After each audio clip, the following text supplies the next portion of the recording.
The following is an AZPM original production. Arizona Science is supported by Research Corporation for Science Advancement.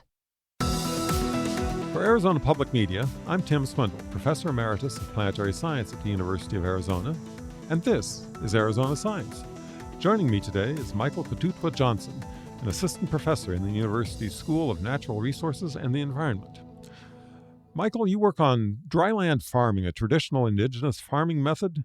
What inspired you to study dryland farming? Well, when I was a little kid, my father would drop me off out there on the Hopi reservation, and I learned to do that. And from that, I learned a lot of values and the importance of what we're doing, because it's not just a commodity for me. It's a whole way of life, and I think at the center of that is just faith, and I think that's very important for people to understand.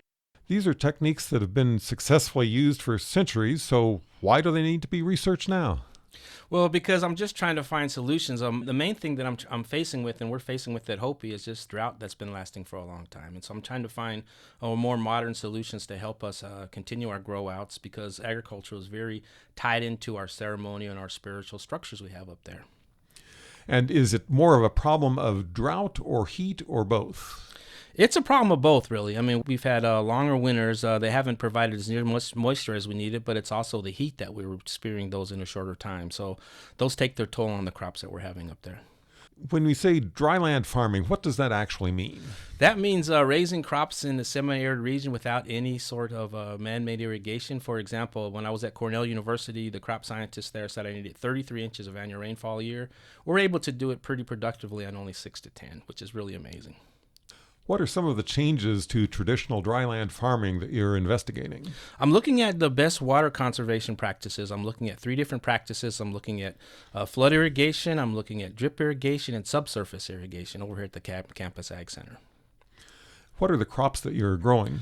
I'm growing right now primarily just 2 varieties of Hopi corn, which come directly from my family's stock, and also a type of Hopi bean that I'm raising. They're all heritage varieties. And so you're not using the modern variants of corn like you'd find in the U.S. Midwest, No, correct? because they're so different than what we have. My thing is to maintain those crops for the biodiversity of crop biodiversity, but also because those are extremely drought resistant. Nowhere else in the United States are these type of varieties grown. You're working on adopting dryland farming to traditional crops to mitigate the climate effects in places like the Hopi. Mm-hmm. But could the process be done in reverse, using dryland farming techniques for crops that haven't traditionally been grown that way? I think they probably could, but our biggest problem here in the United States is that we're still geared toward efficiency and quantity. And as long as we have those 2 goals in mind, we'll never get there, because our crop system isn't that monetary orientated. It's basically used for subsistence and things like that. But the nutritional value that comes from it, and that's part of my study, is really off the charts in many, many ways. So these are more nutritious than the corn or beans that you might buy in the store? I would have to say about 10 times more nutritious, because they're not waterlogged, and they're also just taking up what nature gives them in a beautiful space. Can you envision some of these heritage crops making their way into the conventional grocery stores? Yeah, I could see that, but right now I'm focused on our native communities. I think that's the most important thing that I can do right now to make sure those kids have a future. Because whether you believe this or not, a lot of the traditional lands, a lot of the tribal lands are leased to non-Indians to produce things like cotton, alfalfa. Why can't we set aside an acre to produce good things to get them into our schools, our tribal schools? Why can't we have both a collaborative effort between the non-Indian producer and the American Indian producer? I think that's the beauty of it. It's all about collaboration to help each other out in many ways. Has there been a resurgence in interest in investigating at the scientific level the things that the indigenous people have been doing and learning for all these centuries? Oh, yeah, there has. I mean, if you look at the last administration, for example, we had the White House declare traditional ecological knowledge as a science. And so it's just taking us a while to get the recognition that we rightly deserve, because, from the get-go, we are the original geneticists, the original crop scientists. We've done this for a long time. It's just taken us a long time to understand that, yes, what we're doing is actual science. And it is, because, we have 3,000 years of trial and error, 3,000 years of observation. It's just a matter of formalizing it in order for people to understand that, yes, it is a science. And to me, it is. because we are the get-goers of that. And so as long as we're recognized for our contribution, I think that's the important thing. For my idea of a scientist, it's an indigenous scientist, it's getting away from the concept of victimhood, but more one of resilience. I think that's the best thing that we can do. As long as we're talking about it from that approach, I think we'll be just fine. You're using heritage seeds.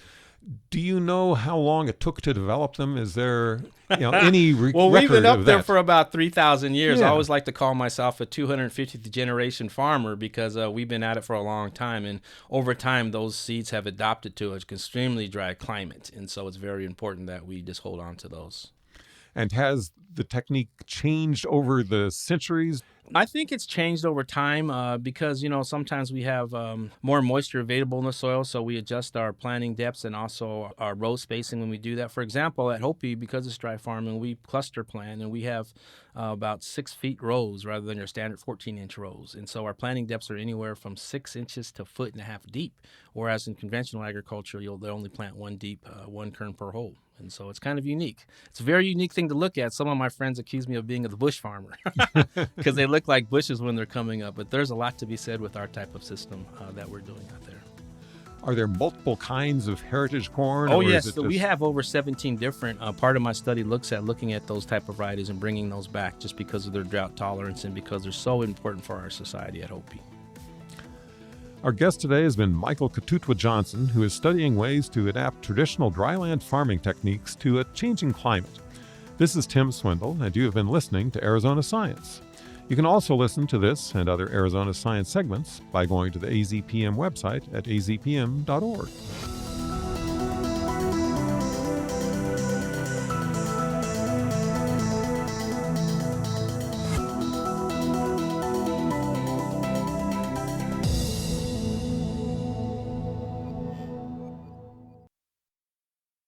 Thank you to Research Corporation for Science Advancement for their support of Arizona Science.